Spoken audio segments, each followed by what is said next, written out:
La vraie manipulation dans une relation amoureuse, c'est quand quelqu'un te fait péter les plombs avec son manque de respect, puis te reproche ta réaction comme si t'avais pété un câble pour rien. Ça commence souvent avec un petit pic, un commentaire déplacé, ou même un manque de respect évident. Et toi t'es là, en mode zen, genre, ok, je gère ça avec maturité. Mais le truc, c'est que ça continue, encore et encore comme une machine à laver en mode essorage. Le respect, ça devrait être la base.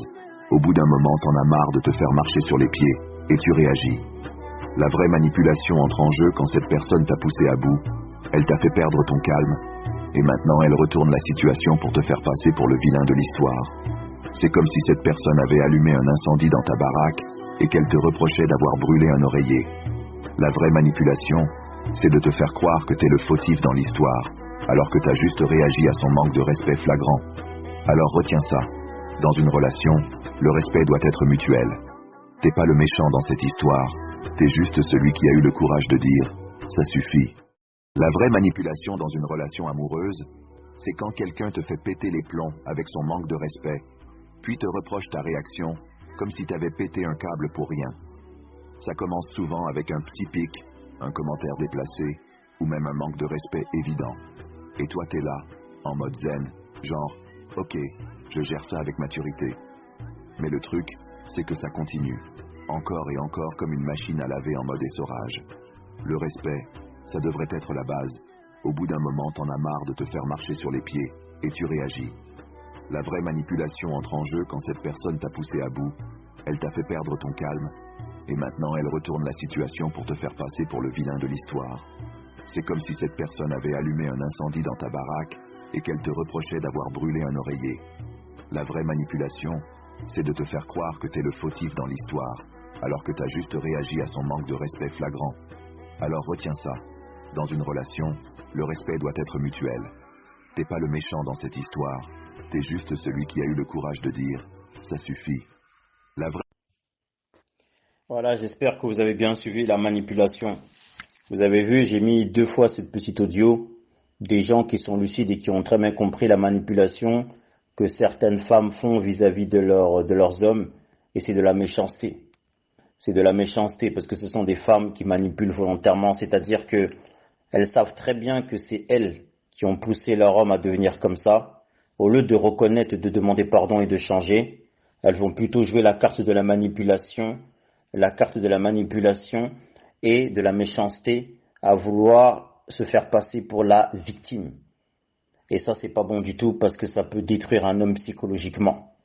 Parce que ça peut détruire un homme psychologiquement et comme vous l'avez entendu dans l'audio, c'est ça. La personne te pousse à bout. Et au final, toi tu changes, tu pètes les plombs. Et maintenant, on va te reprocher le fait d'avoir pété les plombs et on va dire que t'es méchant parce que ceci, parce que cela. J'espère que vous l'avez très bien compris. Sachez que beaucoup de femmes agissent de cette manière-là. Et comme j'ai dit, ces femmes-là sont en général des femmes méchantes, qui ont un fond méchant. Elles ont un fond méchant parce qu'elles savent très bien ce qu'elles font. Elles ne reconnaissent jamais leur mal. Elles ne reconnaissent jamais leur tort. Et même quand elles le reconnaissent, elles essaient de trouver, de se justifier pour annuler justement le mal qu'elles font clairement. Donc ce sont des manipulatrices. Donc voilà, il faut que vous compreniez ça, il faut que vous compreniez cette chose-là. J'espère que vous avez bien suivi ces 2 petits. J'ai mis en double l'audio que j'ai mis là, je l'ai mis en double, vous l'avez suivi en 2 fois. Et je mettrai l'autre audio après les passages que je partageais avec vous. Donc vous avez compris très très très bien les choses. Les femmes, il faut que vous compreniez ce que le Seigneur attend de vous dans le couple, dans le foyer selon le Seigneur. Le Seigneur a donné des ordres, le Seigneur a donné des instructions et c'est une réalité. Si vous ne respectez pas ces ordres, ces instructions, ne vous étonnez pas du fait que vous êtes en train de rendre vos maris méchants et vous allez en rendre des comptes parce que vous êtes les responsables de cela. Ce n'est pas pour rien que le Seigneur commence à parler par la femme quand il parle d'un couple, parce que c'est la femme qui est responsable de ce qui se passe dans le foyer.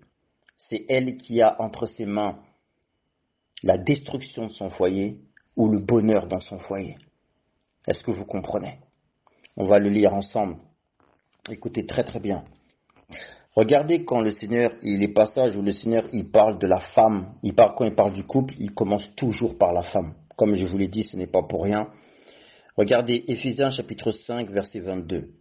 Le Seigneur nous dit, femmes, soyez soumises à vos maris comme au Seigneur, car le mari est le chef de la femme, comme Christ est le chef de l'Église, qui est son corps et dont il est le sauveur. Or, de même que l'Église est soumise à Christ, les femmes aussi doivent l'être à leur mari en toutes choses. Vous avez entendu les femmes? Là, il est en train de parler du couple, il commence par la femme. Parce que c'est la femme qui doit d'abord être soumise, être obéissante. Et le Seigneur précise, il dit à la femme, femmes, soyez soumises à vos maris comme au Seigneur. C'est-à-dire par là, il est en train de te dire la soumission qu'il attend de toi, c'est la même soumission que tu as envers le Seigneur. C'est-à-dire que quand le Seigneur te dit A, tu fais A, quand il te dit B, tu fais B, quand il te dit C, tu dis C, et sans discuter, tu te soumets, tu dis oui Seigneur. Il veut exactement la même soumission envers le mari. Parce que le mari est le représentant direct du Seigneur. Le mari est fait à l'image du Seigneur. Le mari est la gloire du Seigneur. Donc toi, en te soumettant à l'autorité qui est le mari, automatiquement tu te soumets à l'autorité du Seigneur parce que c'est le Seigneur qui a établi le mari comme autorité sur toi. Donc tout le comportement que tu as envers ton mari, le jour le Seigneur viendra et te dit, le jour du jugement, le Seigneur te dira, ce jour-là tu m'avais fait ça, ce jour-là tu m'avais manqué de respect. Tu diras, quand Seigneur je t'ai fait ça? Il dira, à chaque fois que tu l'as fait à ton mari, c'est à moi que tu faisais ça. Parce que je t'ai demandé d'obéir à ton mari comme à moi, comme au Seigneur. C'est la Bible qui est en train de parler. Maintenant, une femme qui ne respecte pas ça, qui n'obéit pas à son mari comme au Seigneur, c'est-à-dire elle a été infidèle aux instructions, aux ordres, aux engagements que le Seigneur lui a demandé de respecter dans le mariage. Ce genre de femme doit être mis dehors. Soit le mari il a le courage de mettre cette femme dehors, soit s'il n'a pas le courage, ou il est dans certaines emprises, il va avoir un comportement différent avec cette femme. Il va commencer soit par fuir le foyer. Il va fuir le foyer parce que ce sera une femme querelleuse, parce que ce sera une femme désobéissante, insoumise. Il va finir par aller voir ailleurs. Il va finir par avoir un comportement étrange, bizarre envers elle. Mais cette même femme va se plaindre. Elle ne respecte pas l'engagement que le Seigneur lui a demandé, mais elle va se plaindre que son mari a maintenant des comportements bizarres. En jouant la victime. En faisant comme si de rien n'était, comme si elle avait toujours connu son mari comme ça. Pourtant, elle sait très bien, elle connaît son comportement. Femme, si tu veux que ton mari t'aime, si tu veux que ton mari te respecte, si tu veux que ton mari soit avec toi comme le Seigneur le demande, commence déjà par te soumettre. Commence déjà par te soumettre, par le respecter, par lui obéir, et lui obéir en toutes choses comme au Seigneur. C'est un ordre que le Seigneur te demande, il ne discute pas avec toi, c'est un ordre. Donc que les femmes arrêtent de se séduire, à dire aux hommes, oui, il faut que l'homme aime sa femme d'abord pour que la femme se soumette à lui. Non, non, non, non, non, non. Ça, c'est le monde qui a inversé les choses. C'est la femme d'abord. C'est elle qui tient le foyer. C'est elle qui est censée être la femme vertueuse. C'est elle qui est censée être laide. C'est elle. Et quand nous continuons, voilà après maintenant, le mari, regardez après le verset 25, quand le Seigneur a terminé de donner les consignes à la femme, il va maintenant donner des consignes au mari. Pourquoi? Parce que c'est évident que si la femme est soumise, si la femme est respectueuse, si la femme est obéissante à son mari comme au Seigneur, ce n'est qu'évident que tout peut fonctionner dans le couple. C'est une évidence que le mari va aimer sa femme comme lui-même. Voilà pourquoi le Seigneur, après maintenant, à partir du verset 25, il peut dire maintenant au mari, Marie, aimez vos femmes comme Christ a aimé l'Église. Pourquoi? Parce qu'un mari ne peut qu'aimer une femme qui est une aide, qui le respecte, qui est soumise, qui est obéissante. Est-ce que vous comprenez? Voilà pourquoi maintenant le verset 25 suit en disant Marie, aimez vos femmes comme Christ a aimé l'Église et s'est livré lui-même pour elle, afin de la sanctifier par la parole, après l'avoir purifiée par le baptême d'eau, afin de faire paraître devant lui cette Église glorieuse, sans tache, ni ride, ni rien de semblable, mais sainte et irrépréhensible. C'est ainsi que les maris doivent aimer leurs femmes comme leur propre corps. Celui qui aime sa femme s'aime lui-même. Car jamais personne n'a haï sa propre chair, mais il la nourrit et en prend soin, comme Christ le fait pour l'Église, parce que nous sommes membres de son corps. C'est pourquoi l'homme quittera son père et sa mère et s'attachera à sa femme, et les deux deviendront une seule chair. Ce mystère est grand. Je dis cela par rapport à Christ et à l'Église. Du reste, que chacun de vous aime sa femme comme lui-même, et que la femme respecte son mari. Et que la femme respecte son mari. Vous avez entendu? Au début, comme vous l'avez compris, le Seigneur donne des instructions à la femme.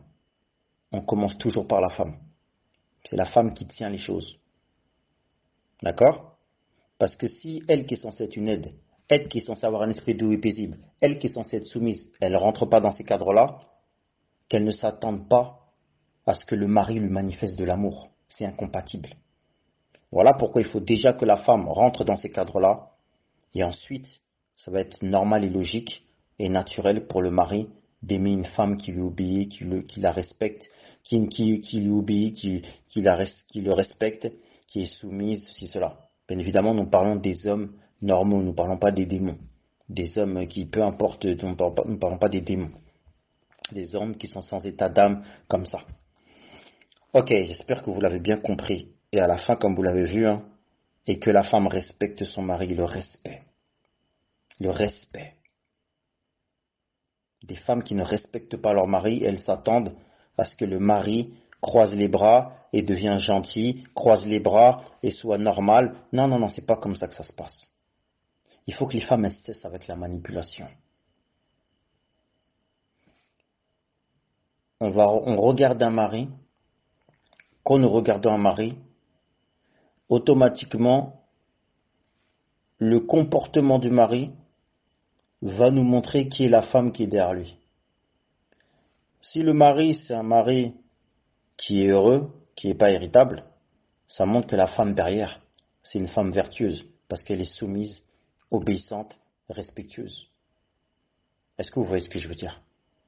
Il faut bien le comprendre.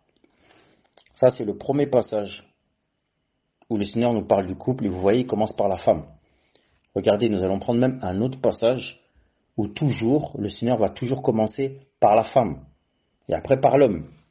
Regardez, 1 Pierre chapitre 3.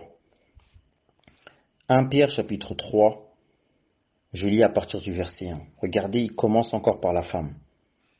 Femmes, soyez de même soumises à vos maris, afin que si quelques-uns n'obéissent point à la parole, ils soient gagnés sans parole par la conduite de leurs femmes. Est-ce que vous vous rendez compte? On est en train de dire, toi femme, sois soumise à ton mari afin que si ton mari n'obéit point à la parole, il soit gagné sans parole, mais rien que par la conduite de leur femme. Parce que toi, tu vas toujours être respectueuse, soumise, obéissante, tu vas être une aide pour lui. Et c'est comme ça que tu vas le gagner, sans parole. Voilà le pouvoir de la femme. Tu as les capacités de gagner ton mari rien que par ta soumission, ton obéissance, ton respect et ton aide. De la même façon, tu as les capacités de détruire ton mari. Tu as les capacités de le perdre. Et rien que par ton insoumission, ta désobéissance, ta rébellion. Vous l'avez compris. Regardez verset 2. En voyant votre manière de vivre chaste et réservée. Ayez non cette parure extérieure qui consiste dans les cheveux tressés, les ornements d'or ou les habits qu'on revêt. Mais la parure intérieure est cachée dans le cœur, la pureté incorruptible d'un esprit doux et paisible, qui est d'un grand prix devant le Créateur. Ainsi se paraît autrefois les saintes femmes qui espéraient au Seigneur, soumises à leur mari. Comme Sarah qui obéissait à Abraham et l'appelait son Seigneur. C'est d'elle que vous êtes devenues les filles, en faisant ce qui est bien, sans vous laisser troubler par aucune crainte. Vous avez vu? Soit vous êtes les filles de Sarah, qui obéissaient à Abraham et qui l'appelait son Seigneur, et ce n'était pas juste une appellation, mais c'était tout un état d'esprit. C'est-à-dire l'homme, c'est le chef, c'est le Seigneur.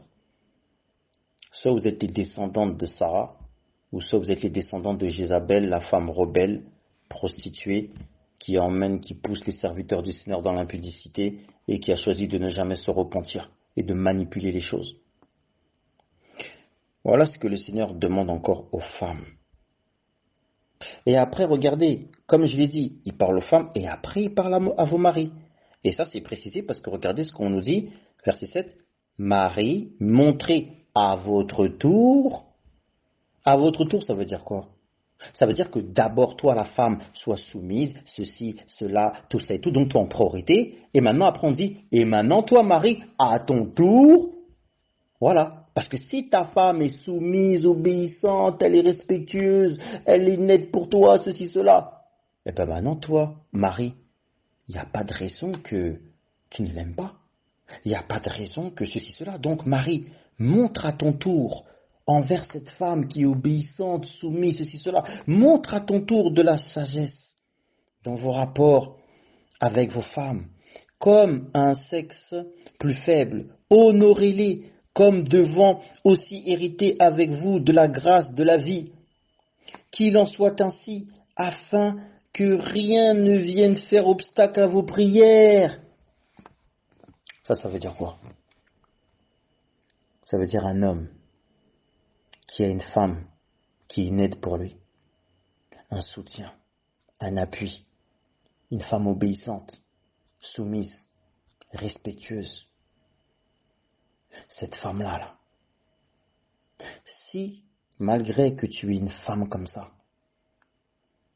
tu la maltraites, tu te comportes mal envers elle, le Seigneur te dit que ça va faire obstacle à tes prières. Donc les hommes qui ont des vraies femmes vertueuses, des femmes respectables, obéissantes, qui ont la crainte du Seigneur, quand vous êtes face à une femme comme ça, vous devez l'aimer, la chérir, l'honorer, afin que le Seigneur à son tour, il écoute vos prières, parce que vous faites un. Voilà la condition. Si la femme respecte ses engagements devant le Seigneur,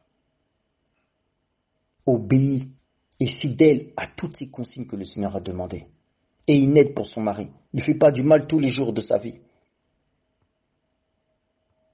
Si la femme est comme ça, et que l'homme prend ses responsabilités à l'aimer, à la chérir, comme j'ai dit tout ça, à l'honorer, eh bien cela ne va pas faire obstacle à ses prières. Mais si il a une femme comme ça, mais qu'il la maltraite, il se comporte mal envers elle, ça va bloquer les prières du mari. Parce que dans un couple, ils font un. Est-ce que vous comprenez? Et comme je vous l'ai dit, la femme est aussi importante que le mari. Parce qu'elle est une aide, elle est un appui. Maintenant, si cette personne-là est un appui, une source de bénédiction pour toi, elle te rend heureux, mais que toi, en échange, tu l'honores pas, tu la chéris pas, tu l'aimes pas. Comment le Seigneur va écouter tes prières? Il n'écoutera pas tes prières. La Bible est très très claire là-dessus. Et vous voyez encore une fois la responsabilité de la femme. La responsabilité de la femme. Donc comprenez que parmi toutes les femmes qui peuplent la terre, plus nous allons avancer et moins il y aura de femmes qui craignent véritablement le Créateur.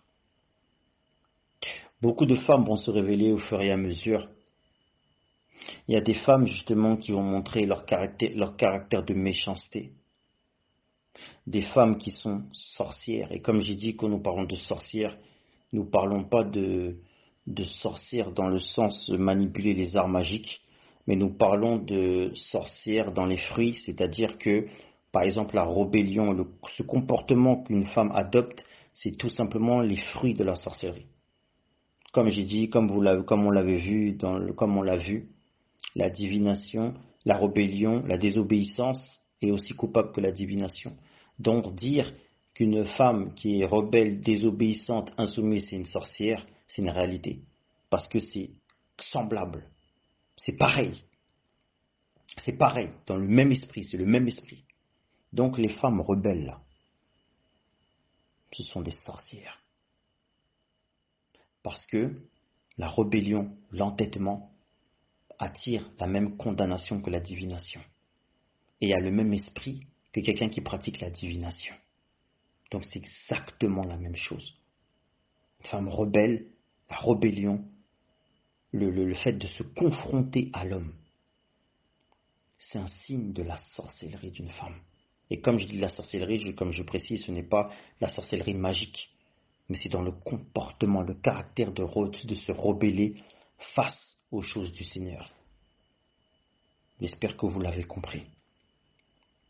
Une sorcière ne va jamais, c'est-à-dire ne veut jamais reconnaître le tort qu'elle fait. Les sorcières, les méchantes ne vont jamais reconnaître. Et même si elle reconnaît, parce qu'on peut dire que quand on dit ne va jamais reconnaître, c'est qu'elle ne va jamais se repentir. Et là, on passe dans un autre cadre. Parce qu'après, on sait qu'il y a des démons. Et il y a des démons. Parce qu'on sait qu'il y a des sorciers démons. Et il y a des sorciers qui se repentent. D'accord?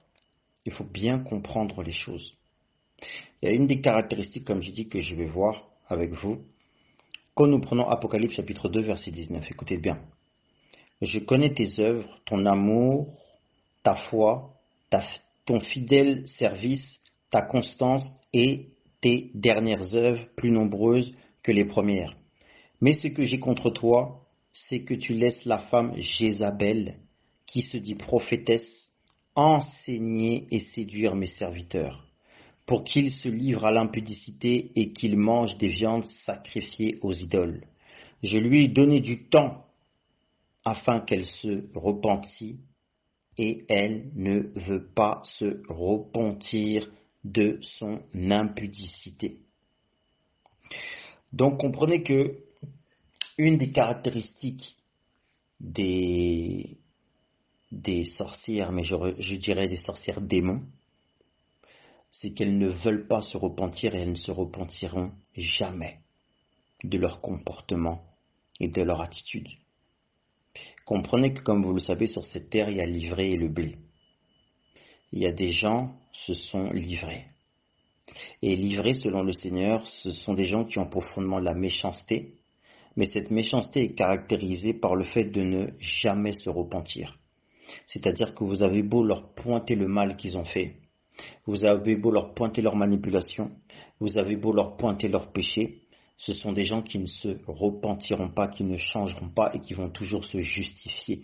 Pourtant leurs fruits sont visibles, tout est clair, mais ils vont jamais changer, jamais se repentir. Comme nous venons de le lire, écoutez bien, nous parlons de Jézabel. On dit que, verset 20, « Mais ce que j'ai contre toi, c'est que tu laisses la femme Jézabel, qui se dit prophétesse, enseigner et séduire mes serviteurs, puis qu'ils se livrent à l'impudicité et qu'ils mangent des viandes sacrifiées aux idoles. » Regardez le verset 21, qu'est-ce que le Seigneur dit? Il dit, je lui ai laissé du temps afin qu'elle se repentît, et elle ne veut pas se repentir de son impudicité. Vous avez compris? Des gens qui ne veulent pas se repentir. Ils ne veulent pas. Il faut bien que vous compreniez. Sur cette terre, il y a des gens qui ne veulent pas se repentir de leurs œuvres. Quand on leur pointe les choses, ils ne veulent pas. Il y a des femmes comme ça. Quand vous avez affaire à une femme qui ne veut pas se repentir, comprenez que vous n'avez pas affaire à une simple femme, vous avez affaire à une femme qui a un esprit de démon, c'est-à-dire qui a un démon, tout simplement. Parce qu'il y a des femmes qui manifestent la sorcellerie, qui manifestent ce comportement de rébellion, ceci, cela, mais quand elles sont face à la parole ou face à un enseignement, elles demandent pardon et elles se repentent. Ok? Mais maintenant, ce qui caractérise les démons, c'est une méchanceté dont ils ne se repentent pas, c'est-à-dire que leur méchanceté est naturelle. Or que ceux qui ont une méchanceté qui n'est pas naturelle, c'est ceux qui ont une méchanceté, mais quand on leur montre qu'ils ont commis la méchanceté et qu'on les pointe ceci, cela, ils se repentent. Même quand on leur laisse du temps, pour qu'ils se repentent et ils finissent par se repentir. Voilà pourquoi le Seigneur nous demande dans certains cadres de laisser le temps. Des fois, on laisse le temps afin que les gens se repentent. Parce qu'il y a des gens, ils vont finir par se repentir. Donc on laisse un peu le temps, on va voir. Regarde, comme on a dit, on a laissé du temps à Jézabel pour qu'elle se repente. Mais au final, ce temps ne servait à rien. On dit elle ne veut pas se repentir de son impudicité. Donc comprenez que quand les fruits sont visibles, quand les comportements sont clairs, et que vous reprenez cette personne-là, vous lui dites de se repentir, comprenez que il y a des gens, comme j'ai dit, que vous êtes face à quelqu'un qui ne veut jamais se repentir, qui ne veut pas reconnaître, qui est là, qui force, qui ne veut pas, vous n'avez pas affaire à n'importe qui. Un vrai enfant du Seigneur, il va finir par se repentir. Il ne va pas s'entêter non, il va finir par se repentir. Un vrai enfant du Seigneur, s'il ne se repent pas tout de suite, il va finir par se repentir. Il faut que vous le compreniez. Voilà pourquoi, je ne sais pas si vous vous en souvenez, le passage où on nous parle je pense que vous connaissez ce passage où Jean-Baptiste, regardez, si nous prenons Matthieu chapitre 3 verset 7, mais voyons venir à son baptême beaucoup de pharisiens et de sadducéens, il leur dit, race de vipères, qui vous a appris à fuir la colère à venir? Produisez donc du fruit digne de la repentance, et ne prétendez pas dire en vous-même, nous avons Abraham pour père, car je vous déclare que de ces pierres-ci, le Créateur peut susciter des enfants à Abraham. Déjà la cognée est mise à la racine des arbres. Tout arbre donc qui ne produit pas de bons fruits sera coupé et jeté au feu. Donc là on nous dit quoi? Des gens qui sont venus pour se faire baptiser, pour se repentir, donc le baptême de Jean, Jean leur dit, race de vipères, qui vous a appris à fuir la colère à venir? Et il leur dit, produisez donc du fruit digne de la repentance. Parce que là, il était face à des gens, ce sont ce qu'on appelle des démons de race de vipères, race de serpents, c'est-à-dire des gens qui ont une enveloppe humaine, mais qui ont une nature démoniaque, c'est-à-dire que ce sont des démons, qui ont pour nature de faire le mal, c'est-à-dire des gens qui ne se repentiront jamais. Parce qu'ils ont une nature de pratiquer le mal. Et leur mal même, c'est leur essence. C'est-à-dire le mal, c'est s'opposer à la parole du Seigneur. Il ne faut pas se voir le mal comme... parce qu'il y a des gens qui vous diront, ouais, moi je ne fais pas le mal, je ne médite pas le mal. Mais rien que le fait de choisir de ne pas se soumettre aux commandements et aux consignes du Seigneur, c'est pratiquer le mal. Il faut bien que vous compreniez. C'est pratiquer le mal. Par exemple, toutes les femmes... Le Seigneur, on a lu là, il vous demande d'être obéissante, d'être soumise, d'être une aide, de ne pas faire du mal au mari, ceci, cela. Si vous choisissez volontairement de ne pas pratiquer ces paroles-là, comprenez que vous choisissez de pratiquer le mal. C'est ça, pratiquer le mal devant le Seigneur. Donc vous devez vous repentir, si vous êtes vraiment des enfants du Seigneur, vous devez vous repentir. Parce que seuls les démons ne voudront pas se repentir. Parce que les démons, ce n'est pas dans leur essence de reconnaître le tort qu'ils font. Eux, ils vont toujours se justifier. Il faut bien comprendre les choses. Il faut très très bien comprendre les choses. La repentance, le Seigneur, quand il vient, il dit « Repentez-vous car le royaume des cieux est proche ». Il appelle ses brebis à la repentance. Parce que ces brebis, le mal n'est pas leur nature. Donc ils peuvent se repentir de ce mal parce que ce n'est pas dans leur nature. Mais ceux qui ne sont pas du Seigneur, donc les démons, les races de vipères, c'est leur nature. Donc même si vous leur disiez de se repentir, ils ne se repentiront jamais. Voilà pourquoi ils sont venus voir déjà là, regardez les caractéristiques. Jean-Baptiste, ils viennent soi-disant pour se repentir, mais il leur a dit, qui vous a appris à fuir la colère à venir? Produisez donc du fruit digne de la repentance. Parce qu'il sait que ce sont des gens qui vont produire aucun fruit digne de la repentance. Ce sont des gens qui ne vont jamais reconnaître. Même si jamais reconnaître le mal qu'ils font, pourtant la Bible les accuse, la Bible les condamne, au lieu de se repentir, ils vont plutôt chercher des justifications, chercher des explications, chercher des ceci, cela, tout ça, mais ils vont jamais chercher à se repentir. À croire pour eux se repentir, c'est une honte.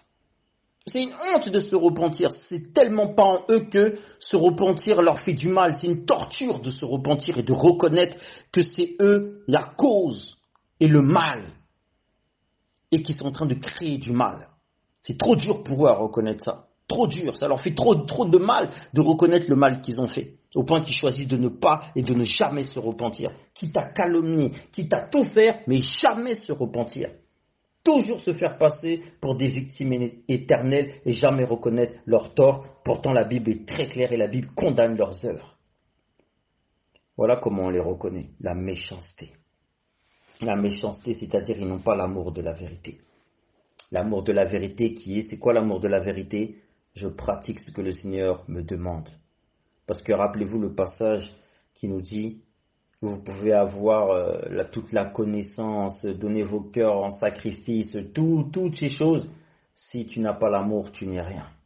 Et l'amour dont le Seigneur nous parle, il nous parle de l'amour de la vérité. C'est-à-dire que si tu n'as pas l'amour, c'est-à-dire le fait d'aimer, c'est-à-dire aimer c'est quoi? C'est pratiquer la parole du Seigneur. Parce que le Seigneur nous dit quoi? Celui qui m'aime, c'est celui qui garde mes commandements. Garder, c'est quoi? C'est pratiquer. Donc, aimer le Seigneur, c'est vous femmes. Le Seigneur vous a donné des consignes par rapport aux hommes, par rapport à l'homme, ton mari. Voilà comment tu dois te comporter. Si tu choisis de faire le contraire, tu es en train de montrer par là au Seigneur que tu n'aimes pas le Seigneur. Tu n'aimes pas le Seigneur. Donc, tu as beau donner ton corps en sacrifice, faire tout ce que tu veux, faire tout ce qu'on te demande, faire tout ça, ceci. Si tu ne fais pas ce que le Seigneur t'ordonne, tu perds ton temps. Donc comprenez que l'une des caractéristiques des gens qui se cachent parmi les femmes, c'est que vous verrez, il y a beaucoup de femmes, il y a des femmes qui vont faire beaucoup d'œuvres à l'extérieur. C'est-à-dire, comme j'ai dit, donner son corps en sacrifice, faire tellement de choses excellentes aux yeux du monde, tu vas donner plein de services, tu vas pratiquer l'hospitalité, dès qu'on t'appelle, on peut compter sur toi, tu vas faire plein de choses. Au point que les gens vont être émerveillés, ils vont te dire, ah mais t'es vraiment un ange, parce que franchement, tout ce que tu fais de bien, ceci, cela. Mais il y a une chose que tu n'auras pas, c'est l'amour de la vérité. Parce que tu vas faire tout ça. Ça va mettre de la poudre aux yeux aux gens, mais en réalité, tout ça va servir à rien. Pourquoi?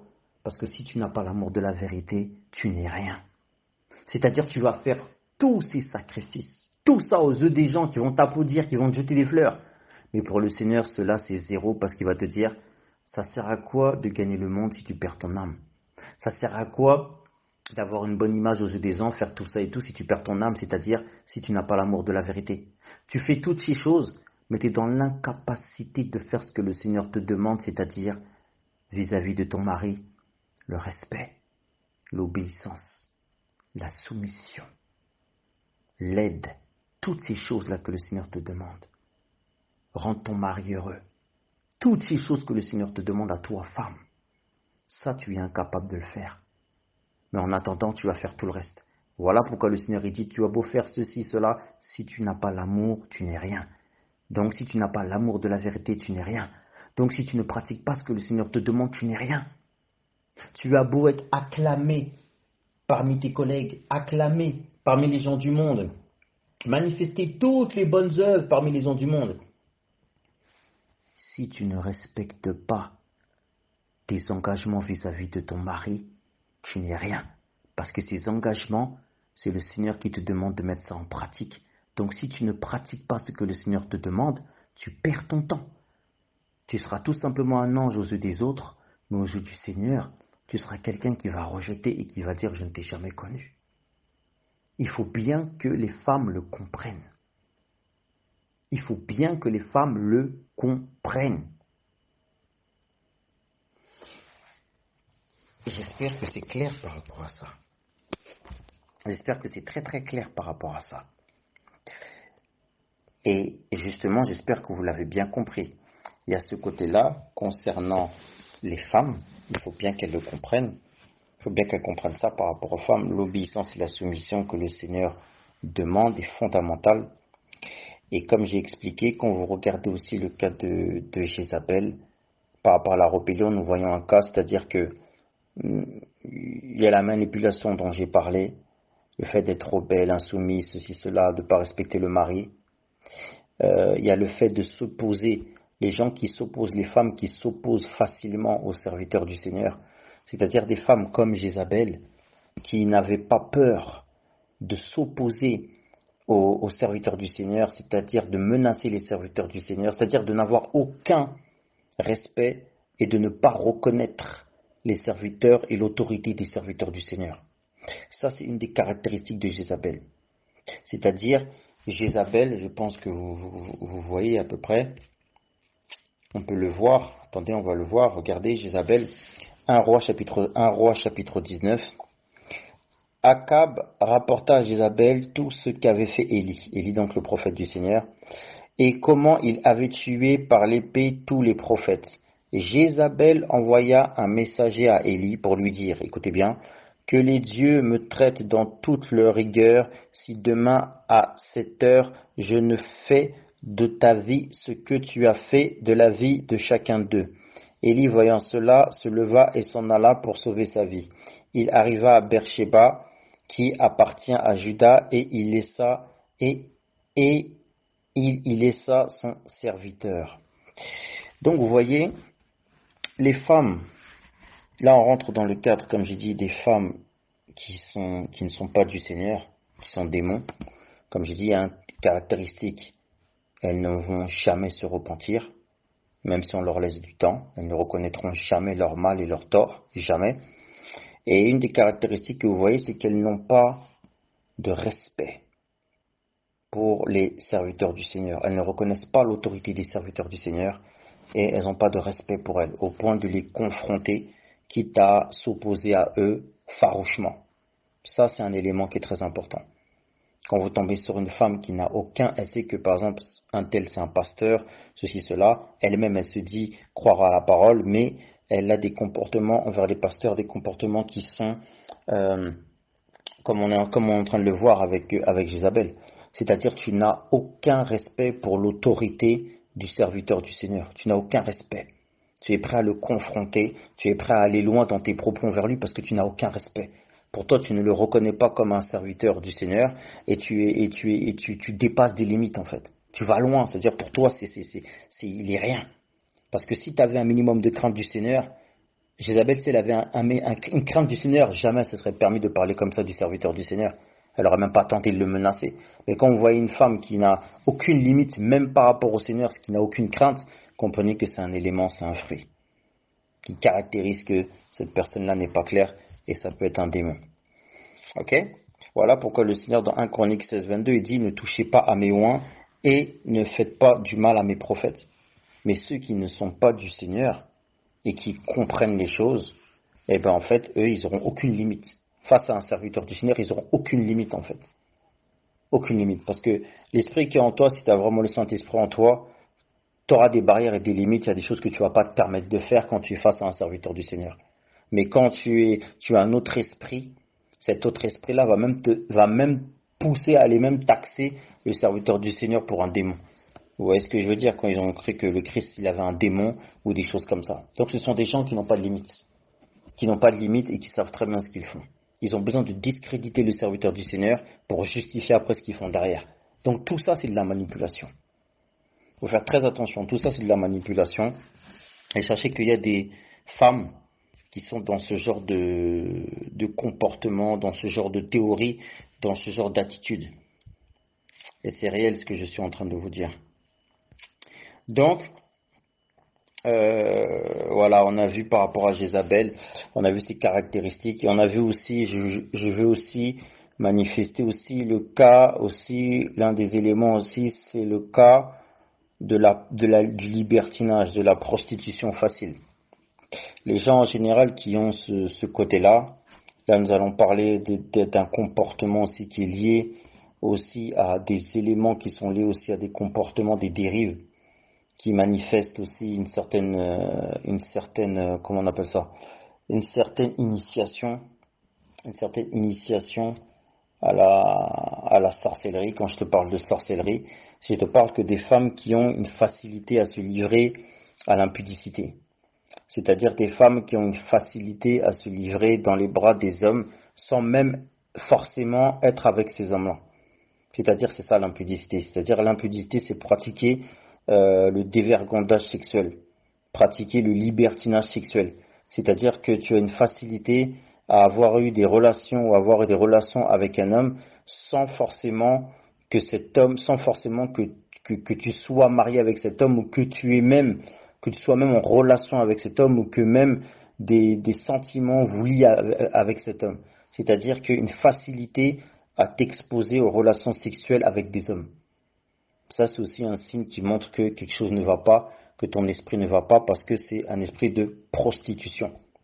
Un esprit de prostitution.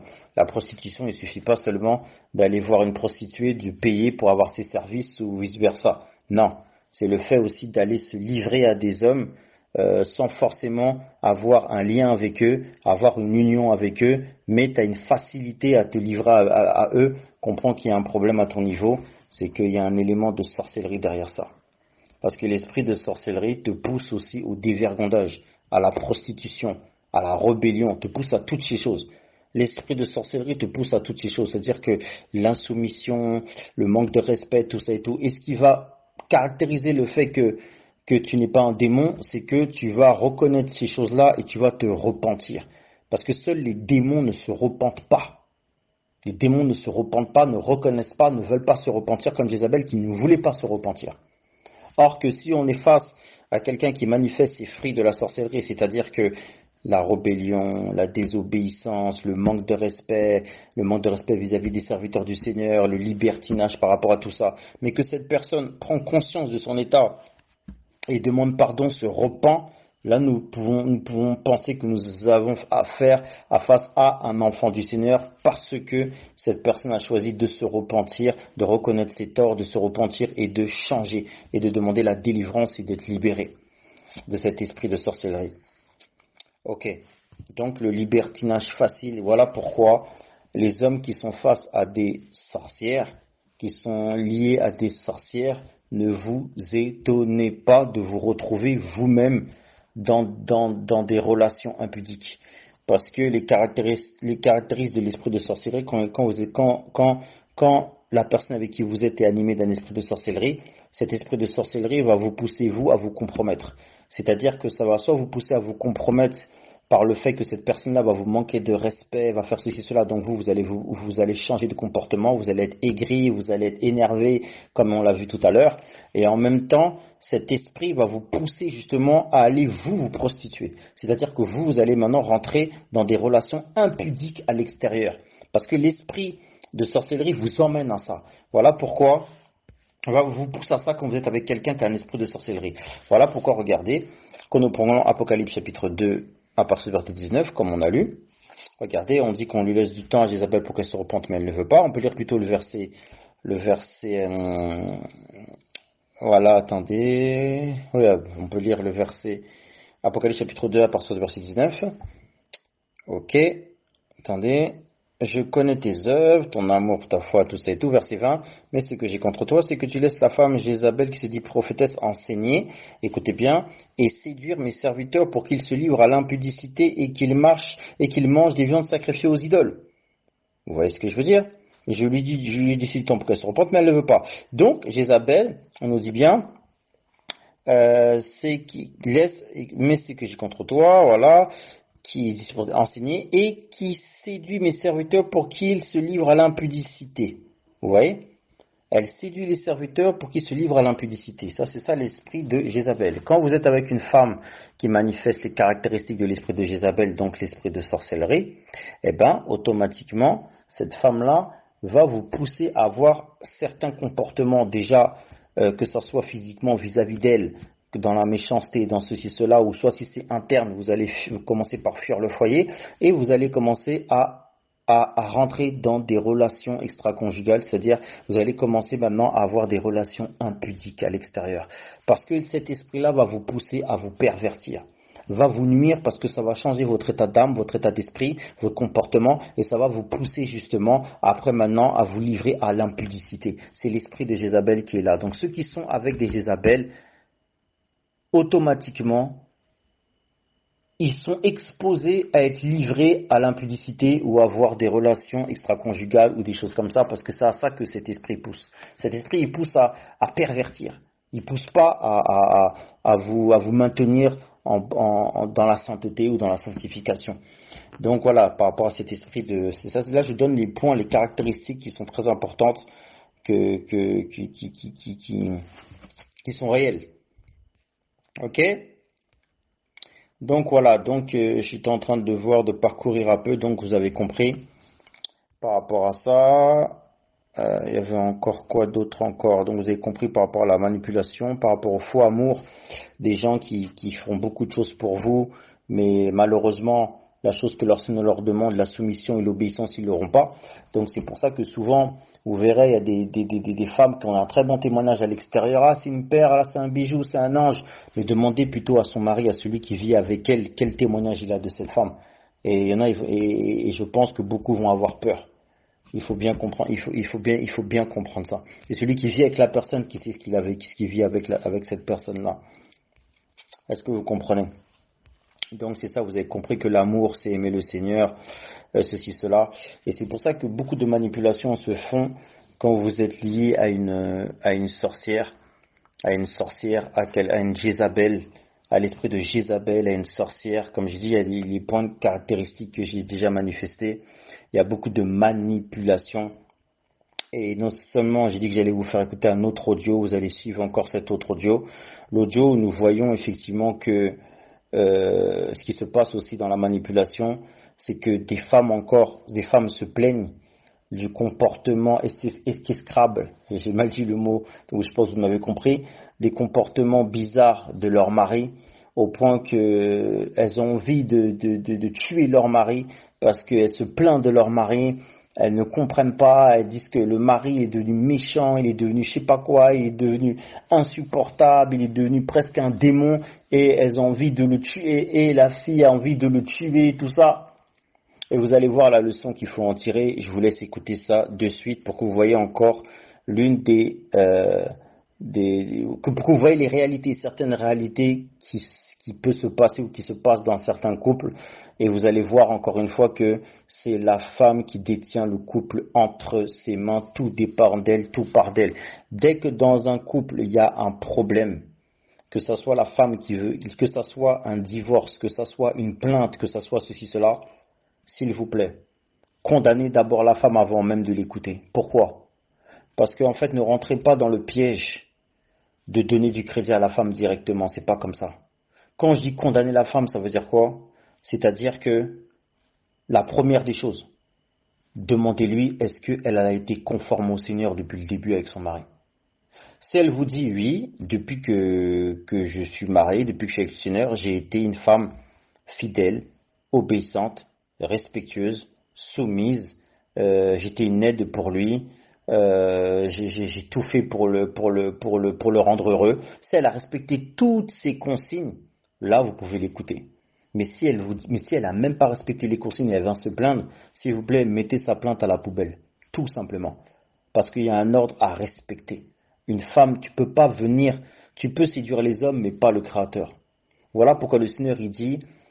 Voilà pourquoi on commence toujours par la femme. Il demande toujours ça commence toujours par la femme. Donc tu peux te séduire toi, séduire les hommes, mais pas le Créateur. C'est pas comme ça que ça se passe. Le Créateur, il sait très bien que les hommes, beaucoup d'hommes sont des hommes qui ont du bon sens. Et l'homme que le Seigneur a créé n'est pas né, il n'est pas né fou. il n'est pas né bizarre, c'est pas un démon. Soit tu es un démon, soit tu ne l'es pas. Donc si tu n'es pas un démon, il y a du bon sens. À partir du moment où il y a du bon sens, aucun homme ne peut devenir bizarre comme ça du jour au lendemain. Ça c'est clair. Et il y a des femmes dans la manipulation te diront, oui mais non, lui il a toujours été comme ça. C'est-à-dire la manipulation elle va loin. Elles savent très bien qu'elles t'ont connu, tu n'as jamais été comme ça. Elles savent qu'il y a eu un changement, mais elles jouent les victimes en disant que tu as changé. Donc une mouche t'a piqué et tu as changé quoi. Est-ce que vous comprenez ce que je veux dire? Non, ne rentrez pas dans cette séduction. Demandez à la femme si elle a été conforme au Seigneur. Si elle n'a pas été conforme au Seigneur, c'est même plus la peine de lui donner du crédit. C'est elle qui est responsable de tout ce qui se passe. Et pour que maintenant le mari change, pour que les choses soient rétablies, elle a intérêt à aller se réconcilier avec son mari et changer son comportement afin que son mari change de comportement. Et ça, c'est une réalité. Regardez, écoutez tout simplement cet audio qui suit.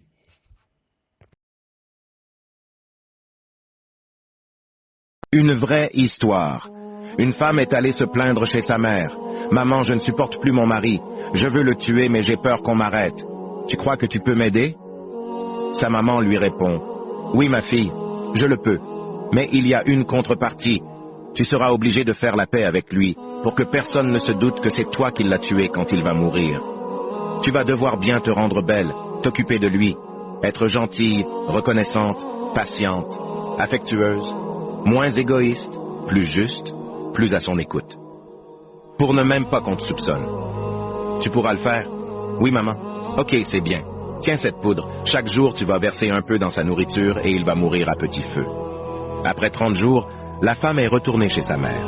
« Maman, vraiment je ne souhaite plus tuer mon mari. À présent, je l'aime. Il a changé et est devenu plus doux qu'avant. Comment je peux faire pour empêcher l'effet du poison? Pardon, aide-moi. » Sa maman lui répond, « Ne t'inquiète pas. Ce que je t'ai donné était de la farine. Il ne va pas mourir. En réalité, c'est en toi que le poison était. Quand on alimente la haine et la rancune, on se tue soi-même à petit feu. Quand tu as commencé à aimer et à chérir ton mari, tu as vu une autre personne en lui. C'est comme ça que tu dois te comporter pour qu'il soit ce que tu recherches. Tout être humain est bon, mais c'est nous-mêmes et la société qui les faisons changer. Une vraie histoire. » Voilà, j'espère que vous avez suivi. Je pense que ça illustre aussi ce que j'ai dit, ce que je dis depuis tout à l'heure. Il faut que les femmes, elles comprennent la responsabilité et les conséquences et le pouvoir qu'elles ont dans le foyer. La femme vertueuse, c'est celle qui tient son foyer. Comprenez que le Créateur, il sait, comme j'ai expliqué, comment il a créé la femme et qu'est-ce qu'il a mis dans sa nature. La femme a la nature de pouvoir être le bonheur, une aide et faire du bien à son mari tous les jours de sa vie parce que c'est dans sa nature, elle a ces capacités-là. Voilà, maintenant le Seigneur lui demande d'être obéissante, d'être soumise, d'obéir comme au Seigneur, tout ça, parce qu'il sait ce qu'il a mis en la femme. Il sait le pouvoir qu'il a mis en elle. Maintenant, si cette femme-là choisit de faire le contraire, ça sera un élément nuisible et comme on l'a vu, une carie dans les dents, une carie dans la bouche, plutôt une carie dans les os. Qu'est-ce qu'on fait d'une carie? On s'en sépare. Et la femme rendra de sérieux comptes. Donc les femmes qui avaient des comportements de rébellion, d'insoumission, du fait de ne pas être une aide, de fait de ne pas faire du bien à leur mari tous les jours de sa vie. Les femmes qui ont perverti leur mari, qui ont changé leur mari, qui ont changé le comportement et l'attitude de leur mari. Des femmes qui ont poussé au divorce, beaucoup de tous ces désastres-là. Et je demande à ces femmes de se repentir sincèrement pendant qu'il est encore temps. Si elles sont du Seigneur, elles se repentiront, mais si elles ne sont pas du Seigneur, vous avez beau leur laisser du temps, comme Jézabel, elles ne se repentiront jamais de leur mal, jamais de leur tort, jamais de leur méchanceté, jamais de leur manipulation, jamais de leur perversion. Elles ne se repentiront jamais. Au contraire, elles iront de malédiction en malédiction. Donc il faut bien le comprendre. J'espère que vous avez bien compris les caractéristiques d'une femme sorcière. Voilà, la rébellion, ceci, cela. Et comme je l'ai expliqué, vous pouvez la sorcellerie. Maintenant, ce qui est important, c'est de savoir si cette femme-là, c'est un démon ou si c'est un enfant du Seigneur qui est possédé d'un esprit de sorcellerie. Maintenant, si c'est un démon, cette personne-là, ça voudra dire que sa méchanceté est naturelle en elle, et elle ne se repentira jamais parce que c'est sa nature. Mais si c'est une sorcière, si c'est quelqu'un qui est possédé juste d'un esprit de sorcellerie, cette personne-là va reconnaître la méchanceté qu'elle a commise et elle va demander pardon pour se repentir, pour se réconcilier et pour changer. Est-ce que vous comprenez? Donc, femme, repens-toi sérieusement. Il est temps de se repentir sérieusement et il est temps de prendre conscience véritablement de l'impact que les femmes ont.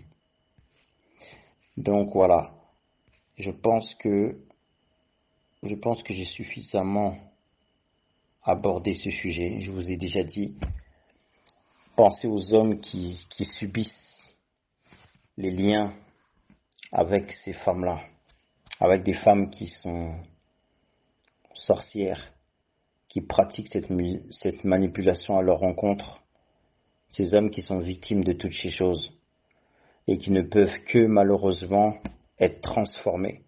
Parce que comme on vous l'a dit, comme je l'ai dit, les mauvaises compagnies corrompent les bonnes mœurs. Et comme le Seigneur dit, quand on a quelqu'un de nuisible, il faut le chasser. Parce que si vous ne le chassez pas, il va contaminer tout le monde, il va contaminer les autres. Voilà pourquoi on dit qu'un peu de levain fait lever toute la pâte. C'est-à-dire que c'est ce mauvais levain-là qui va emmener tout le monde. Est-ce que vous voyez ce que je veux dire? Donc c'est très important. Donc malheureusement, il y a des hommes qui sont liés à des femmes comme ça, qui n'ont pas les capacités spirituelles peut-être de se séparer et qui sont victimes d'elles. Parce que ces femmes-là, comme j'ai dit, quand vous êtes lié à une sorcière, il faut que vous compreniez que c'est un esprit.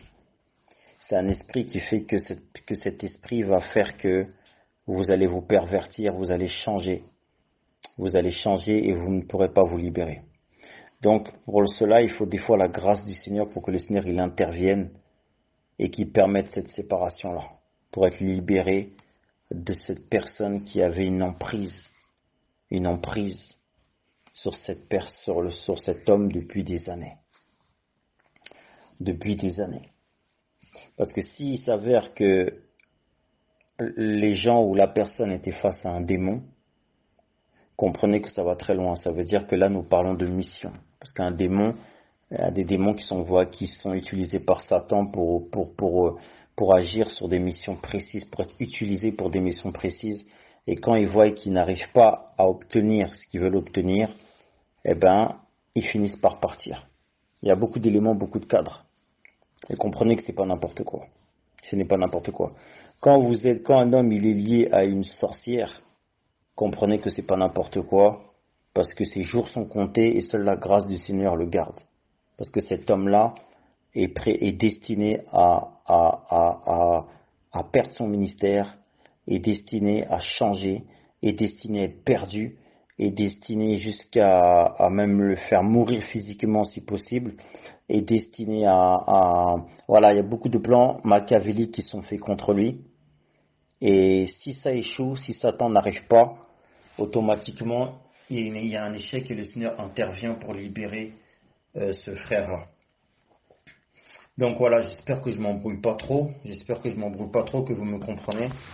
J'espère que je m'embrouille pas trop, que vous me comprenez. En tout cas, ce message est encore un appel à la repentance. Un appel à la repentance par rapport aux femmes. Vous ne pourrez pas dire, après avoir écouté cet audio, vous ne pourrez pas dire que vous n'étiez pas au courant de l'importance que vous avez dans un foyer, de la responsabilité que vous avez dans le foyer et des conséquences que cela a emmené. Donc les femmes, comme je l'ai expliqué, dans le monde, une femme elle peut courir, aller se plaindre, on l'écoute, on ferme la bouche à l'homme. Mais avec le Seigneur, c'est tout le contraire. Avec le Seigneur, une femme qui se plaint, on lui ferme la bouche et on lui pose d'abord la question, quel a été ton comportement? Si maintenant, devant le Seigneur, elle certifie qu'elle a été une perle, c'est-à-dire elle a été obéissante au Seigneur, fidèle à tout ce que le Seigneur dit, c'est-à-dire, comme j'ai dit, elle a été une aide pour lui. En plus de ça, elle a tout fait pour le rendre heureux. En plus de ça, elle a été soumise, obéissante, respectueuse, comme le Seigneur le demande. Elle n'a pas poussé à bout, elle n'a pas poussé à s'énerver, elle n'a pas poussé... S'il y a tout ça, là on dira, ok, bon, on va voir au niveau de l'homme. Mais si femme, une fois, tu as poussé ton mari dans la colère, tu as poussé ton mari à bout, tu as poussé ton mari à t'énerver, à s'enflammer, tu as poussé ton mari à discuter avec toi, à t'embrouiller avec toi, à élever la voix contre toi, comprends femme que tu dois te repentir.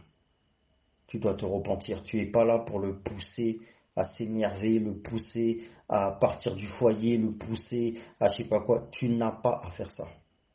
Si tu fais ça, tu rendras des comptes et tu as intérêt à te repentir devant le Seigneur. Ça ne se passe pas comme ça. Il faut remettre les choses dans l'ordre. Il faut que l'homme soit à sa place. Il faut que les hommes soient à leur place, comme avec l'histoire de Vashti.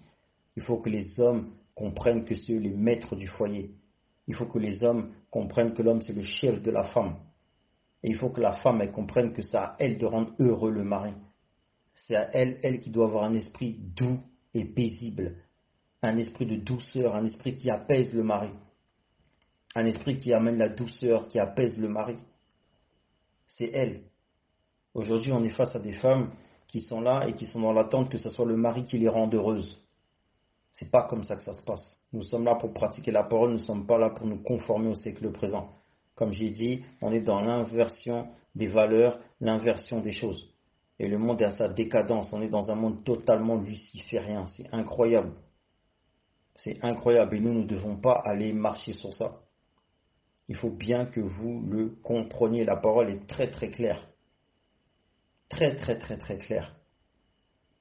Là, comme j'ai dit, j'ai abordé ce sujet-là. J'espère que c'est clair. Si vous avez des questions, des remarques, des interventions concernant cet enseignement, cette exhortation, sentez-vous libre. Il faut que tout soit clair et en espérant que vous avez très bien compris, que le Seigneur vous remplisse de discernement, de sagesse, qu'il ouvre votre esprit afin que vous compreniez les Écritures, afin que vous analysez et vous compreniez les situations qui se présentent devant vous afin de pouvoir bien les juger et les examiner.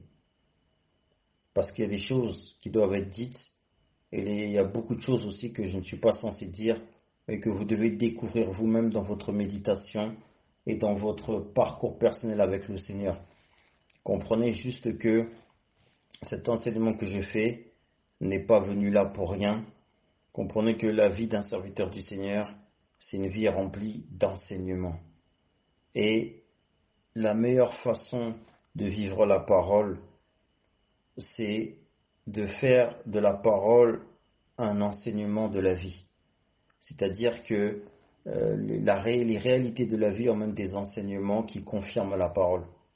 Et quand vous êtes confronté à ça, vous bénissez le Seigneur, parce qu'au final, vous vous dites que tout concourt au bien de ceux qui aiment le Créateur. Et des fois, la vie d'un serviteur du Seigneur, il pense contrôler sa vie, mais sa vie n'est pas sous son contrôle. Quand le Seigneur choisit ses serviteurs, la vie n'est pas sur leur contrôle. En tout cas, ceux qui choisissent d'agir de cette manière, la vie n'est pas sur leur contrôle, bien qu'ils font des choix. Des fois, un serviteur du Seigneur, il peut faire un choix sans savoir que ce choix va être terrible pour lui, mais on a permis qu'il fasse ce choix-là pour en tirer des enseignements et pour le rendre plus fort. Est-ce que vous comprenez? Parce qu'il y a des enseignements qu'on apprend dans la théorie, en méditant la parole, et il y a des enseignements qu'on apprend dans la pratique de la vie. Et au travers de ça, on comprend beaucoup de choses. Au travers de ça, on en tire beaucoup de choses. Et comme j'ai dit, on devient plus fort. On devient plus fort. Et voilà, chaque élément de la vie qui nous vient, on essaye de les comprendre et d'en tirer le positif, d'en tirer un enseignement. D'en tirer un enseignement malgré les choses terribles qui peuvent arriver, malgré la souffrance, malgré beaucoup de choses, on essaie d'en tirer un enseignement. On essaie d'en tirer un enseignement. Et moi, je bénis le Seigneur justement de ma vie, parce que je me dis que rien ne se fait au hasard. Le hasard n'existe pas.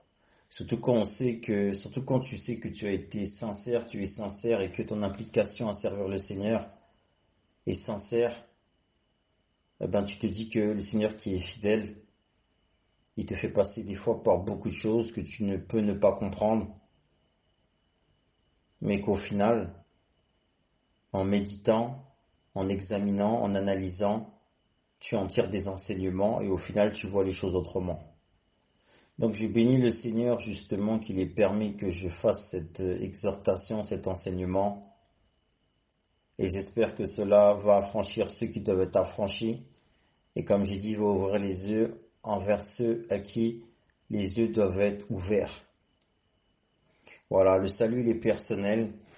Donc, on se retrouvera tous devant le Seigneur pour rendre des comptes. Donc, véritablement, je répète encore cet appel par rapport aux femmes. Préparez-vous à la rencontre de votre Créateur. Sanctifiez-vous. Pratiquez la parole. Parce que nous rendrons compte au Seigneur. Chacun pour soi rendra compte. Donc, la parole est là. Vous savez, la Bible nous dit, c'est cette parole qui nous jugera le dernier jour.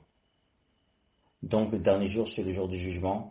Cette parole nous jugera, donc pratiquons-la, soyons fidèles à cette parole. Et voilà, j'encourage les vraies femmes enfants du Seigneur à montrer qu'elles sont vraiment enfants du Seigneur et que le nom du Seigneur soit glorifié dans leur vie. Voilà ce que j'ai à dire. Je vais m'arrêter sur ça, je pense que je vais m'arrêter sur ça. Je pense que l'audio a été suffisamment clair. Donc je vais m'arrêter sur ça. Voilà, que le nom de notre Maître, le Créateur Tout-Puissant, celui que nous appelons Aya, parce que nous avons essayé de nous rapprocher le plus possible de l'hébreu en disant Aya, qui est je suis, et Yashaya, qui est mon sauveur, que son nom soit glorifié, le véritable Christ dont la Bible parle, non pas Dieu, non pas Jésus, mais le véritable Christ dont la Bible parle. Donc voilà, je vais m'arrêter sur ça. Donc je vous dis à tous, à très bientôt si le Créateur le permet.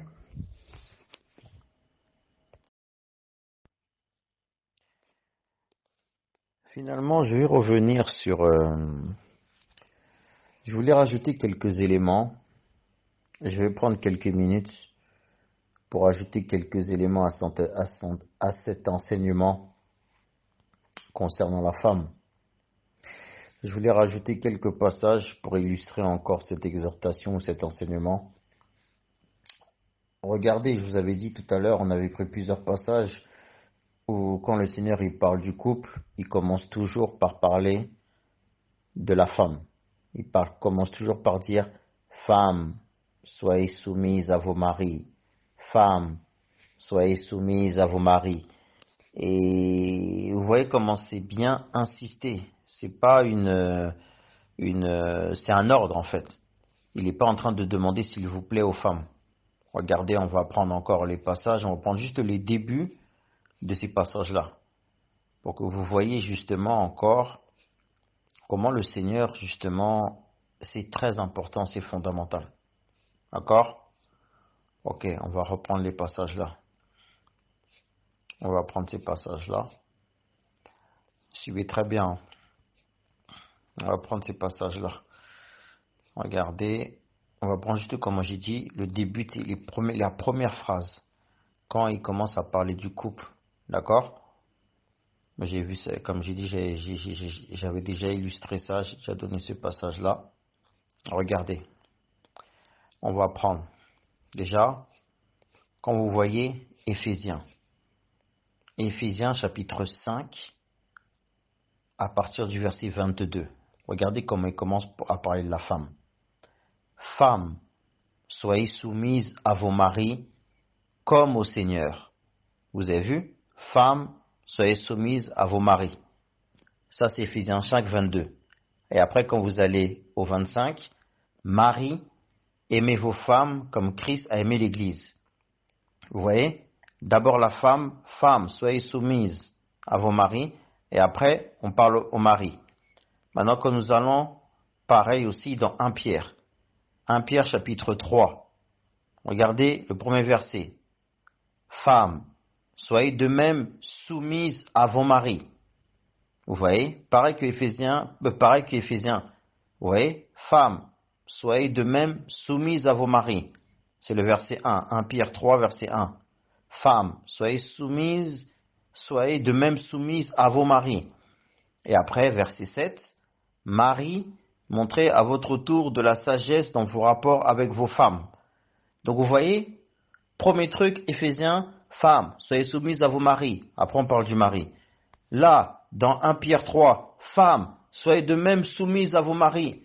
Après on parle du mari dans le verset 7. Et regardez, on va prendre Colossiens. C'est exactement la même chose. Colossiens chapitre 3, verset 18. Femmes, soyez soumises à vos maris, comme il convient dans le Seigneur. Vous voyez? Et après on parle du mari. Marie, aimez vos femmes et ne vous aigrissez pas contre elles. Vous voyez l'ordre que le Seigneur il établit quand il parle du couple. Femmes, soyez soumises à vos maris dans Éphésiens. Femmes, soyez soumises à vos maris dans 1 Pierre. Femmes, soyez soumises à vos maris dans Colossiens. Et après, à chaque fois, on parle du mari. Parce que c'est la base. Donc, un foyer qui est détruit, qui est déstabilisé, où il y a le désordre, où il y a la division, où ça ne va pas, la responsable, c'est la femme. Il faut que vous compreniez très bien, les femmes. Vous êtes responsables. La seule raison ou la seule cause qui ferait que vous n'êtes pas responsable, c'est si effectivement vous êtes soumise au mari comme le Seigneur le demande. C'est-à-dire le Seigneur dit que vous êtes une aide. Donc vous devez être un soutien, une aide à votre mari, un soulagement, une aide, un soutien, tout ça à votre mari. Plus, vous devez rendre votre mari heureux, puisque la femme vertueuse fait du bien à son mari tous les jours de sa vie. Voilà pourquoi on dit que celui qui trouve un homme, qui trouve une femme, trouve le bonheur. Quand on dit trouve le bonheur, c'est que c'est cette femme-là qui le rend heureux. Ensuite, la soumission, l'obéissance, la soumission d'obéir comme au Seigneur. Si vous faites tout ça, et que malgré tout, le mari, il est méchant avec vous, ou il est bizarre, là on va parler du cas du mari. Mais le Seigneur qui connaît très bien comment il a fait la femme, et comment il a fait l'homme qui vient de lui, on ne parle pas des démons, mais l'homme qui vient de lui, il sait que une femme qui est dans sa position, elle bâtit sa maison dans la sagesse.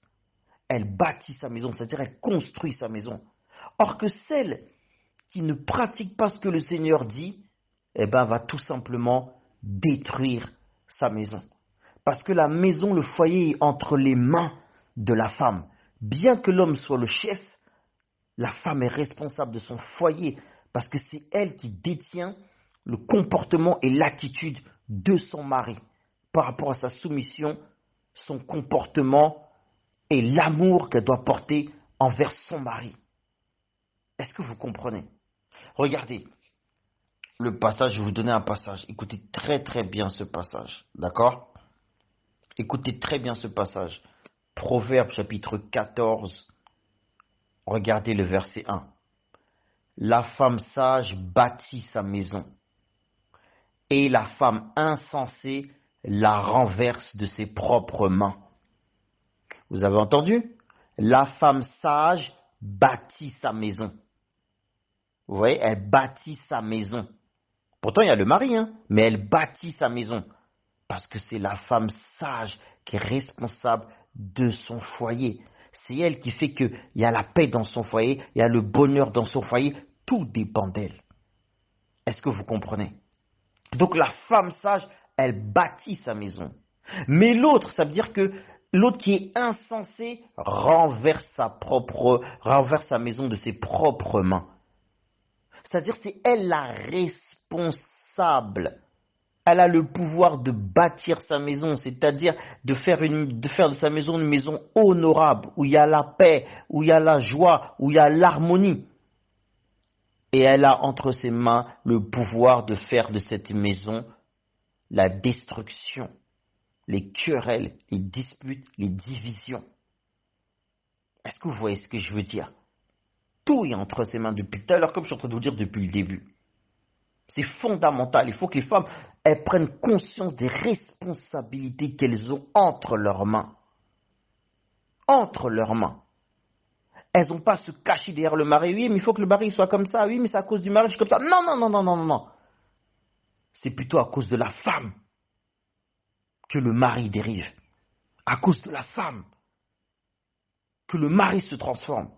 À cause de la femme. Parce que soit tu es une aide, mais si tu n'es pas une aide, tu es tout le contraire. C'est-à-dire si tu n'es pas un appui, tu es celle qui va déstabiliser l'homme. Il faut bien le comprendre. Donc toutes les femmes qui se plaignent des hommes, qu'elles regardent d'abord la poutre qui est dans leur œil, avant de tenter d'enlever la paille qui est dans l'œil de l'homme. Il faut bien qu'elles le comprennent. Là, nous sommes dans la Bible. Il faut bien le comprendre. La responsabilité, c'est la femme. C'est le Seigneur va juger comme ça. Et c'est cette même parole que nous lisons qui jugera ces femmes-là. Tout est clair. Le Seigneur a donné un ordre. Ok. Et je vais lire un passage encore. Tite chapitre 2, à partir du verset 1. Écoutez très bien. Pour toi, dis les choses qui sont conformes à la saine doctrine. Quelles sont ces choses qui sont conformes à la saine doctrine? Eh bien, écoutez, dis que les vieillards doivent être sobres, honnêtes, modérés, saints dans la foi, dans la charité, dans la patience. Encore quoi? Écoutez bien le verset 3. Dis que les femmes âgées doivent aussi avoir l'extérieur qui convient à la sainteté. N'être ni médisantes, ni abonnées au vin, qu'elles doivent donner de bonnes instructions. Écoutez, verset 4. Dans le but d'apprendre aux jeunes femmes à aimer leurs maris et leurs enfants, à être retenues, chastes, s'occuper aux soins domestiques, bonnes, soumises à leur mari, afin que la parole du Créateur ne soit pas blasphémée. Vous avez vu le rôle d'une femme dans le foyer?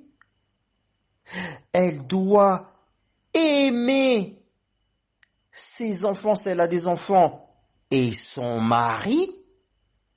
Elle doit être retenue, chaste, occupée des soins domestiques, de tout ce qui concerne le domaine de la maison. C'est le rôle de la femme aux soins domestiques.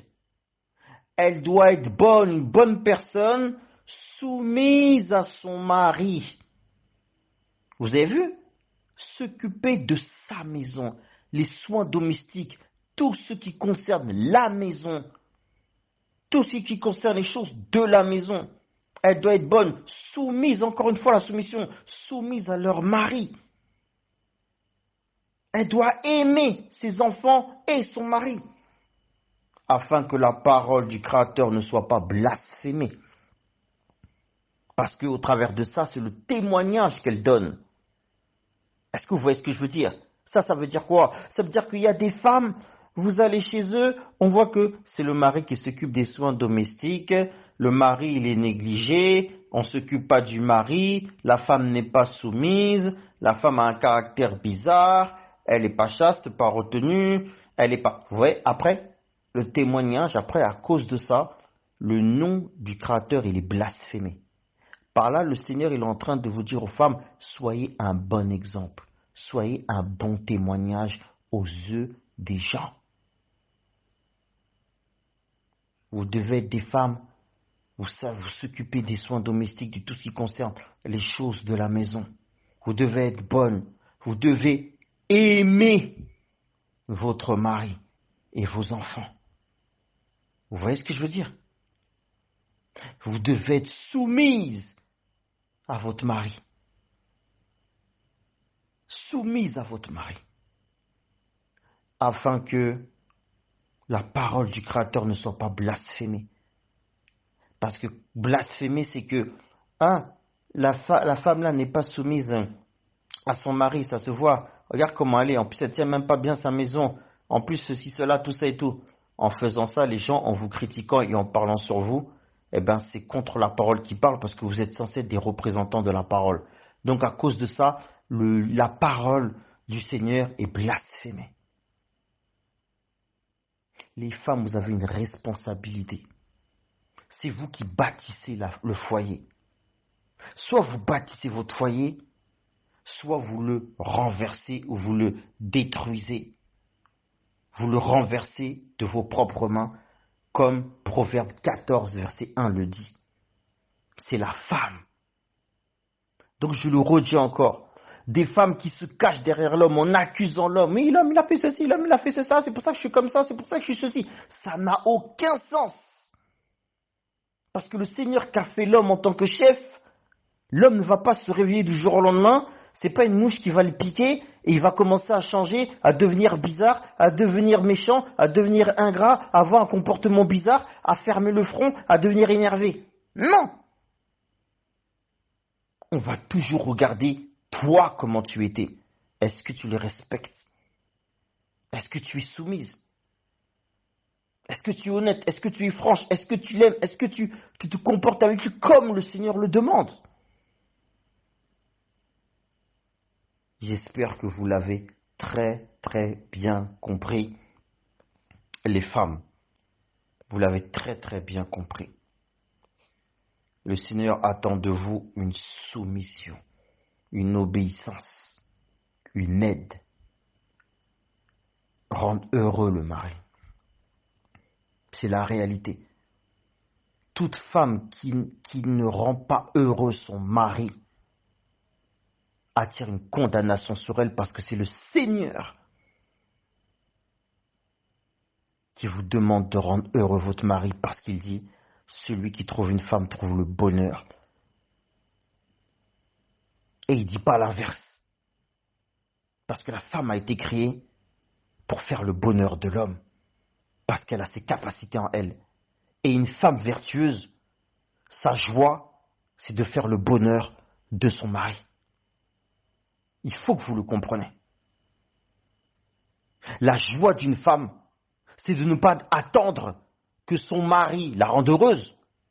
Mais sa joie, c'est plutôt elle.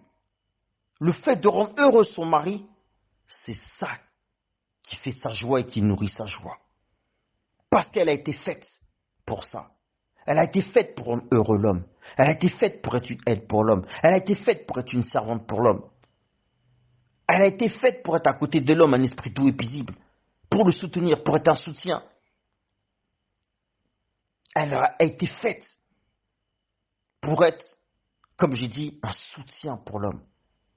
Mais si elle sort de ce cadre-là, elle va devenir tout l'inverse de l'homme. Il faut bien que les femmes comprennent. C'est très important et fondamental. Voilà pourquoi il fallait que je revienne sur cette partie-là, sur ces parties-là qui sont très importantes. Ces passages-là que je viens de citer. Et après, bien évidemment, il y a les deux passages où le Seigneur nous parle aussi même dans l'assemblée, que la femme, vous le savez, que la femme il ne permet pas à la femme d'enseigner, de prendre de l'autorité sur l'homme, mais elle doit rester dans le silence et écouter l'enseignement en silence. Et si elle a des questions, tout ça et tout, qu'elle interroge son mari. Même dans l'assemblée, le Seigneur veut que la femme se taise, qu'elle soit soumise, une entière soumission. C'est-à-dire qu'elle ne prenne pas l'autorité sur l'homme, qu'elle ne se mette pas à prendre la parole comme ça dans le désordre et qu'elle ne se mette pas aussi à enseigner. Parce que quand tu enseignes, tu prends de l'autorité sur l'homme. Parce que ce qui dit enseignant veut dire que des gens écoutent ce que tu as à leur dire. Donc tu as un ascendant sur eux, tu as une autorité sur eux. Donc il ne permet pas à la femme d'enseigner ni de prendre de l'autorité sur l'homme. Ces passages-là, je pense qu'ils sont très clairs concernant l'Assemblée. On peut les lire rapidement. 1 Corinthiens chapitre 14. Que les femmes se taisent dans l'Assemblée, car il ne leur est pas permis d'y parler, mais qu'elles soient soumises, selon que le dit aussi la loi. Si elles veulent s'instruire sur quelque chose, qu'elles interrogent leur mari à la maison, car il est malséant à une femme de parler dans l'assemblée. Est-ce de chez vous que la parole du Créateur est sortie, ou est-ce à vous seul qu'elle est parvenue? Si quelqu'un croit être prophète ou inspiré, qu'il reconnaisse que ce que je vous écris est un commandement du Seigneur. Et si quelqu'un l'ignore, qu'il ignore le commandement du Seigneur, que les femmes se taisent dans l'assemblée, car il ne leur est pas permis d'y parler, mais qu'elles soient soumises selon que le dit la loi. Quand on dit se taise, ça veut tout simplement dire qu'elle ne parle pas en désordre et qu'elle n'enseigne pas. Parce que bien évidemment, on l'a vu, si quelqu'un a une exhortation, tout ça, une femme, elle peut parler qu'on lui donne la parole. C'est-à-dire, elle ne parle pas en désordre comme si elle avait l'autorité, comme si elle pouvait enseigner. Non. Et maintenant, l'autre passage, 1 Timothée chapitre 2, à partir du verset 9. Je veux aussi que les femmes vêtues d'une manière décente, avec pudeur et modestie, ne se parent ni de tresses, ni d'or, ni de perles, ni d'habits somptueux, mais qu'elles se parent de bonnes œuvres, comme il convient à des femmes qui font profession de servir le Créateur. Écoutez verset 11. Que la femme écoute l'instruction en silence, avec une entière soumission. Je ne permets pas à la femme d'enseigner, ni de prendre de l'autorité sur l'homme, mais elle doit demeurer dans le silence, car Adam a été formé le premier, Ève ensuite. Et ce n'est pas Adam qui a été séduit, c'est la femme qui, séduite, s'est rendue coupable de transgression. Elle sera néanmoins sauvée en devenant mère, si elle persévère avec modestie dans la foi, dans la charité et dans la sainteté. Donc vous voyez, le Seigneur est strict avec les femmes. La soumission, que ça soit dans le couple, que ça soit à l'assemblée. À l'assemblée, là, quand on dit, ne permet pas à la femme d'enseigner. Vous avez vu avec le verset de Jézabel, quand il dit qu'il a contre l'assemblée, là, il disait que c'est qu'il laisse la femme Jézabel enseigner et séduire mes serviteurs pour qu'ils se livrent dans l'impudicité. La femme a une place bien précise, même concernant la parole. Les femmes doivent avoir une nature réservée. Elles ne doivent pas être, comme on dit, extraverties. Une femme, elle doit être réservée. Elle ne doit pas venir devant la parole. C'est pas comme, de toute façon, comme on a dit, la parole est très très claire. Très très claire. Donc, j'encourage les femmes qui sont du Seigneur, si vous étiez écartées et vous étiez en train de marcher comme vous marchiez, repentez-vous et produisez du fruit digne de la repentance. Vous avez encore la grâce de vous repentir parce que vous avez encore le souffle de vie. Et si vous êtes vraiment du Seigneur, vous vous repentirez et vous changerez radicalement en choisissant l'obéissance avec le Seigneur. Il faut bien que vous le compreniez. Donc je vous encourage à prendre cette exhortation ou ces enseignements très au sérieux. Vous ne pouvez plus dire que vous ne savez pas. La soumission et l'obéissance. comme j'expliquais, vous avez compris, dans l'Assemblée, la Bible nous dit, si quelqu'un a une exhortation, une longue interprétation, que tout se fasse pour l'édification, une femme, elle peut intervenir dans la soumission et pas dans le désordre. Et bien évidemment, la femme ne doit pas enseigner, vous le savez. Là, la parole était très claire. Il veut que la femme reste dans la soumission et silencieuse, dans le sens qu'elle ne doit pas prendre l'autorité. Donc je pense que les choses sont très claires. Voilà ce que je voulais rajouter, que je pense être très important pour faire la conclusion de cet enseignement. Voilà, je vais terminer avec, je vais clôturer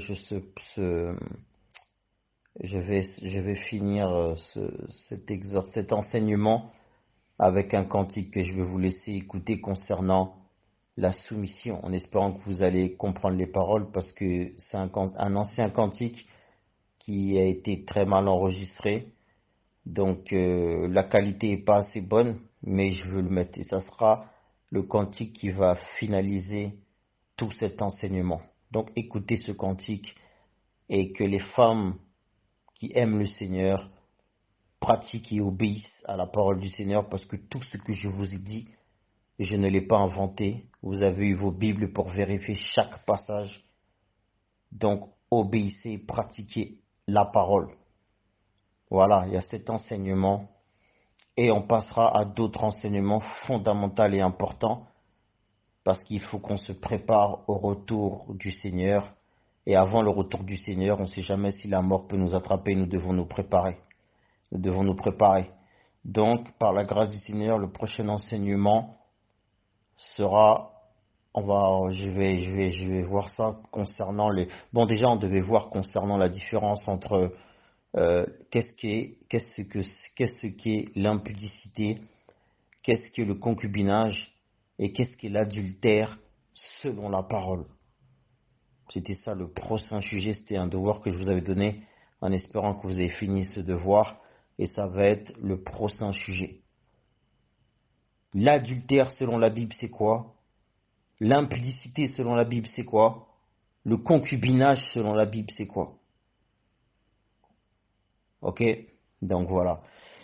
Que le nom de notre Créateur soit glorifié et que ses paroles rentrent dans vos cœurs et produisent du fruit digne de la repentance. Je vous laisse écouter le cantique. Bye bye.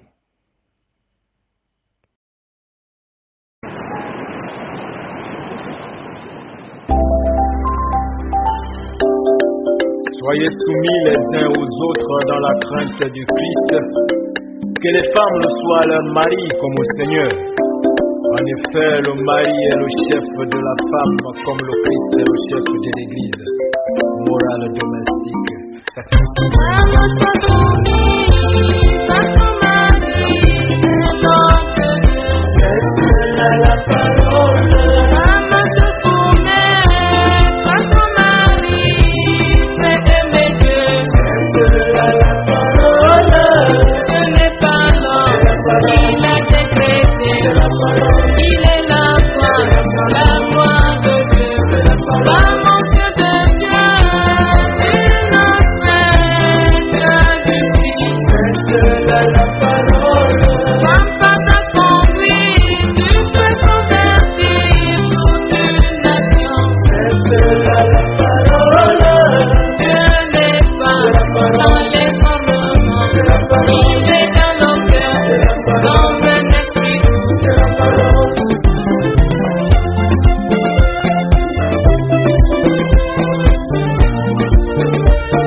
C'est la parole